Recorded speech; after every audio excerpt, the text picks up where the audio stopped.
Ingala facile ya lelo esili esengeli boye que élection présidentielle il y a 2011 des années programmées mokolo ya le 28 novembre ndenge Daniel Ngoyi Mulunda président ya Seni a précisé et kozala mbala moko na élection ya ba député nationaux tolakisi bino point de presse ya ministre Matata Ponyo Mapon oyo auti États-Unis masolo ya kitoko betami kuna suppression ya dette ya République démocratique du Congo tolakisi bino pe bakino ndenge nini bakendeki to pe batémoignaki na tina ya liwa ya Bimiomba les grands artistes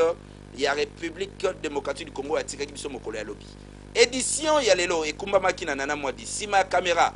toujours Kams Kamena Rodi Manzongani na Tansiata Gelor Izamaboko bazalaki toujours na pointe pote bozwa et journal ya lelo équipe rédactionnelle mobimba et pesi bino merci pour la fidélité na bino toko continuer ko servir bino ndenge bozo senga to servir bino toko sala bisala salate po soki to sali bisala sala bokotika kotala biso mais lokola bozo tala biso la kisike bozali ko sepela na oyo tozali ko sala boyo kalisese pona kosukisa ndenge ezalaka toujours eloko oyo lingi monguna na yo ayeba te koyebisa yango camarade na yo te terrible. La à droite.